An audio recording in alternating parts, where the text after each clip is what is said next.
Dámy a páni, vítajte pri novom videu. Môžete prvýkrát akýmsi spôsobom vidieť mňa ako osobu, nie iba moje slova.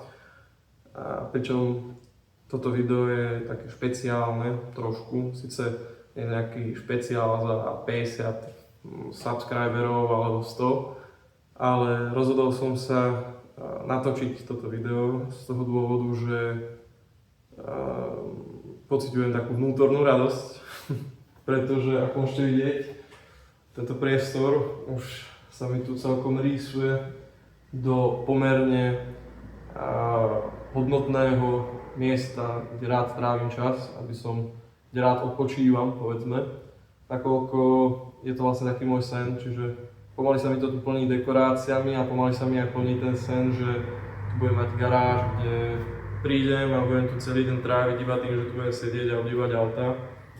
A keďže už pomaly, povedzme, že dokončujem tento sen, túto garáž, tak som si povedal, že prečo nenatočiť akýsi vlog, akési video o tom, ako som si tento sen splnil, ako som si splnil sen mať 944 a 944 S2, ktorá je tu, ktorá nie je úplne teda moja, ale nachádza sa vedľa mojej. Tí, kto ma nepoznáte, moje meno je Nikolas a autám sa venujem približne od 17 rokov, kedy som si kúpil, teda v zásade, kedy som sa s otcom dohodol, keďže v 17 som nedisponoval takými peniazmi, aby som si mohol kúpiť auto, tak som sa s ním dohodol, že by som si chcel kúpiť auto, ktoré je niečo špeciálne. A toto auto bol Fiat Barchetta z roku 2001, verzia Naxos, pričom toto auto bolo akýmsi štartérom do mojej autíčkárskej éry. A mal som ho, myslím, že 2 roky, alebo rok a pol, kedy som ho vlastne kúpil z Trnavy za približne 6,5 tisíc a potom po roku a pol, respektíve po 2, sa mi ho podarilo predať za drahšie. Tým pádom som disponoval nejakými peniazmi a už aj skúsenostiami s tými autami, keďže na tom aute som si robil všetko sám. A dokonca sa mi podarilo byť človek, ktorý importoval diely z Talianska na tieto Fiaty, čiže na to, že som bol taký mlaďoch, tak celkom fajn. Povedal som si, že chcem niečo špeciálne, čo mi bude robiť radosť každý boží deň, iba pomyslím, že to auto mám. Taký priamy konkurent Fiatu Barchetta je Mazda Miata, ktorú určite každý z vás pozná kvôli výklapačkám, ktoré sa mi veľmi páčili. Ale keď už Barchetta bola preč, povedal som si, toto je vec, ktorá sa mi páči a bol by som rád, keby toto auto mal. Tak som začal tak pokúkovať po tých autách, samozrejme boli tam JDM-ka rôzneho štýlu a tie vyklápačky sa proste mi páčili skoro na všetkých tých autách. Potom tam bola aj Fiatka, netuším 7/X, alebo X/7, nie som si úplne istý, ako sa teraz volá. Samé zaujímavé autá, až som narazil na Porsche 914. Vtedy to bol taký prvý bod, kedy som si uvedomil, že aj značka ako Porsche vyrába niečo, čo sa mi páči a tým pádom spája také dva elementy, ktoré pre mňa boli kľúčové. Mať zaujímavé auto a mať auto s nejakým historickým podkladom, zaujímavú značku a možno povedzme s nejakým potenciálnym investičným rastom. Čož nevravím, že je úplná pravda, ale zase nemyslím si, že tie auta už budú lacnejšie. Keďže som sa dostal k 914, začal som si všímať aj tej kolaborácie, istým spôsobom tej dobovej kolaborácie Volkswagenu s Porsche, čo ma viedlo k internému rešeršu tejto kolaborácie a objavil som Porsche 924. No a keď som objavil Porsche 924, ktoré malo super vyklápačky, transaxle, 50/50 váhu, tak som objavil potom aj 944, neskôr 928 a potom 968. Ale keďže finančne som vlastne disponoval iba peniazmi z Fiatu Barchetta, tak som nemohol kúpiť Porsche 968 alebo Porsche 928 v nejakom stave, ktorý je bezinvestičný. Hej. Čiže keď som nemal peniaze na GTčko, GTSko, S2, S-ku, 924 turbo, tak jediná taká úvaha, ktorá padla, že by som si mohol kúpiť, bola buď 924. 2 liter na 924 mi príde trošku škoda, ale zase na druhej strane chápem ten koncept, ktorý v tej dobe bol. To znamená, že malo to byť ekonomické Porsche pre ľudí a zase vyššia trieda pre Volkswagen, aby to bolo také športovejšie. Čo znamená, že ten 2 liter tam ako tak bol fajn. Avšak ľudia potom prišli s tým, že chceli by viac výkonu a tak prišli 944, môj favorit medzi transaxlami, môžete vidieť.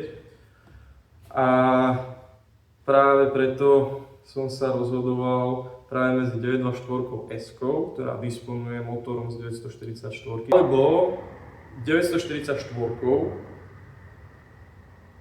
ktorá už v zákonnej verzii teda disponuje tými 163 koňmi, čo si myslím, že je solidné. Postupne teda prišlo k tomu, že som pozeral tie inzeráty a objavil som Porsche 924S a práve to bolo prvý taký inzerát, po ktorom som pokúkával a naozaj som premýšľal, že po ňu pôjdem. No, po nejakom čase, keď už som pozeral na ten inzerát fakt, že 10 krát za deň, som si všimol, že tá 924 nebola až tak spravená, alebo spravená tým spôsobom, že by to auto mal niekto rád, ale skôr mi prišlo, že tá 924 bola robená na kšeft, hej, že rýchlo to opraviť a predať. Čož samozrejme nemôžem povedať, že aj na tomto mojom je všetko perfektné, robí si na tom všetko sám, ja som samouk. Ale niečo sa mi na tom aute proste nepozdalo, nemal som z neho dobrý pocit a tí, čo máte takéto veterány alebo auta, dobre viete, že ten prvotný pocit z auta je kľúčový. Práve preto, keď táto 944 vyskočila na Bazoši v okolí Brna, čo už odo mňa je približne hodinku a pol, tak nebola šanca, že sa na ňu nepôjdem pozrieť. Keď sme k nej prišli, tak síce boli absolútne viditeľné nedostatky. Dvere boli vlastne, neviem, či niekto cúval, alebo či ich vylomil, alebo neviem, ale proste nedoliehali správne, boli doškrabané, no nebolo to proste v dobrom stave. Ale vnútorný pocit, ktorý som z toho auta mal, bol, že proste to auto pôjde so mnou, aj keby, neviem čo, aj keby vozíčkari začali behať. To bolo trošku blbé. To auto mi prišlo perfektné, keď to mám takto povedať, pretože malo veľa nedostatkov, na ktoré som sa postupne zapustil. Ale zároveň bolo perfektné v tom, že to bolo presne niečo, čo som chcel. Som to auto samozrejme kúpil. Ako veľa z vás teda vie na YouTube, tak to ma sleduje, tak vie, že toto auto bolo pôvodne biele, celé biele s čiernymi poletmi Porsche. Čo už bolo veľmi pekné, ale chcel som, aby niečím tým auto vyniklo, ale to bolo medzi poslednými úpravami. Medzi ostatné opravy, ktoré som robil, tak teda boli samozrejme tie dvere. Sice ten lak nie je perfektný, ale ako tak sa dá.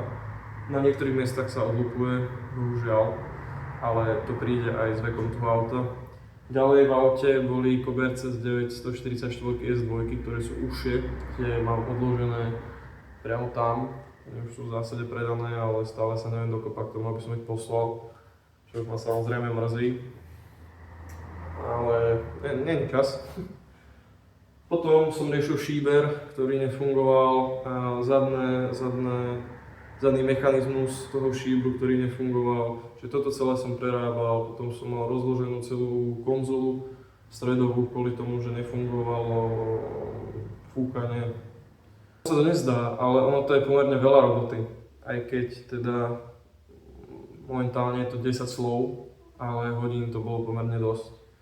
Ďalej som menil ložiska kolies, úplne všetky, tiež neboli úplne v perfektnom stave a po výmene som zistil, že fakt to je 101. Disky sú tam nové, nové, pre mňa nové, ale sú tam iné disky ako tam boli, ktoré pridávajú tomu autu taký športový, povedzme, imidž. Spätné zrkátko som menil, to sa rozpadalo, tesnenia sacieho prístrojenstva, no respektíve sania. Čiže tesnenia sania som menil, potom remene, taká klasika, hej. Ale nevravím, že to auto je teraz perfektné, musí sa tam určite meniť ešte tesnenie, napríklad olejové vanie, to viem, že tečie na 100%. Ale postupne sa to auto dostalo do takého stavu, ktorý by som chcel. Ešte treba vlastne interiér trošku prečalniť, pretože som musel zábor strhaný a musel som dávať dole také panely. Tak už sa to rovno teda spraví. Mimo tieto opravy, ktoré som spomenul, také hlavné alebo generálne, ktoré som vlastne robil, alebo teda opravy, povedzme, že upgrady, ktoré som robil, tak samozrejme sa tam nájde ešte plno maličkostí, ktoré som menil, čiže to ani nespomínam, ale to auto momentálne je v takom stave, že kedy už si vravím, že dobre, môžem s tým niekam ísť, bez toho, aby som sa musel hanbiť. A bol som s tým na pár súťažiach, na jednej sa mi podarilo získať trofej, za ktorú som veľmi vďačný. No a tak už so mnou to auto žije, splýva, je to taká moja identita druhá. No a keď som toto auto kúpil, tak v zásade môj strýco, nemôžem povedať, že by ma priamo nejako odhováral, ale povedal mi, že či som si vedomý toho, že to nie je práve Porsche. Ja viem, že to nie je práve Porsche, alebo že to nie je úplne Porsche. Za mňa teda je, ale chápeme sa. Keď som to auto doviezol, tak zmenil názor, povedal, že je to veľmi fajn auto. A dokonca, keď som to auto doviezol a šoferoval môj otec, tak sám si také niečo poriadil. Tuto je S2, ktorá má 211 koní, k nej sa vlastne viaže tiež taký zaujímavý príbeh, pretože môj otec veľmi chcel S2 a bola iba jedna na Bazoši z Košíc, taká upravená, ona bola na polských špezetkách. A potom táto vyskočila, bola tam 40 minút a už bola predaná a už cestovala k nám. Sice je v takom stave, v akom je, ešte sa k nej nedostalo toľko lásky, koľko práve k tejto, ktorá už je polepená. Ale určite sa jej tá láska dostane, ale všetko má svoj čas.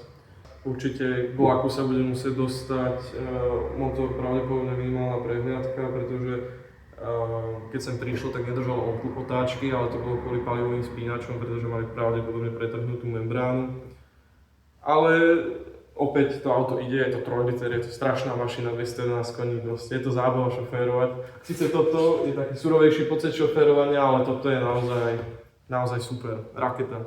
Mimo príbehov, ktoré sú spojené konkrétne s týmito autami, tak sú aj príbehy, ktoré sú spojené s transaxlom ako takým. Napríklad už iba to, že vďaka tomuto autu som sa spoznal s neskutočne veľa ľuďmi, s ktorými si píšem pomerne na dennodennej báze. Vedia mne pomôcť, ja viem pomôcť niekedy im. Istým spôsobom tá propagácia toho kontentu medzi nami je super. A preto sme sa aj rozhodli založiť Transaxle Klub Slovensko. V zásade ide o klub majiteľov vozidiel Transaxle Slovensko.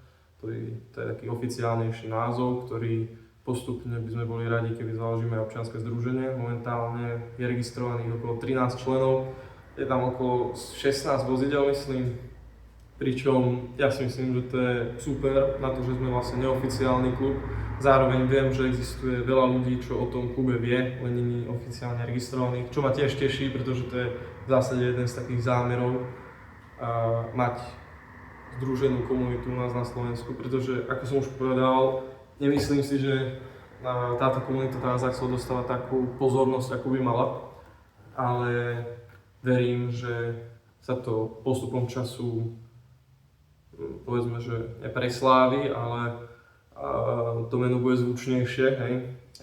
Už teraz sú povedzme nejaké výsledky alebo nejaká propagačná činnosť, zúčastňujeme sa zrazov.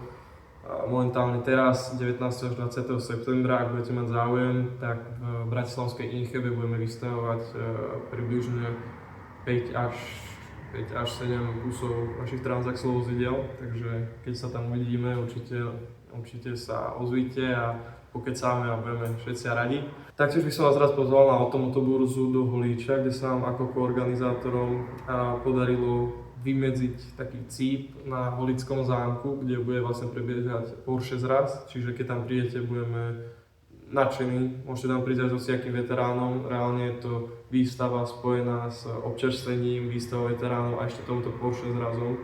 Ak máte Porsche hociakej značky, hociakého modelu, kľudne príďte, budeme len a len radi. Ja si myslím, že tá Holická motoburza je pomerne jedna z tých najlepších, ktorých sa ja zúčastňujem, pretože chodím na burzy pomerne často a táto Holická vždy je taká programová, by som povedal, že si tam človek nájde, čo chce.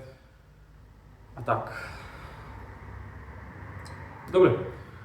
Ja som rád, že ste si toto video pozreli. Dúfam, že sa vám páčilo, dúfam, že vám neprišlo moc chaotické, dúfam, že vám nevadí, že som bol prítomný v tomto videu. A budem rád, keď sa stretneme na rôznych podujatiach a výstavách. Určite sa mi prihovorte, však predsa len sme len ľudia s podobnými záujmami, keď pozeráte toto video až sem. A pri ďalšom videu, teda čaute.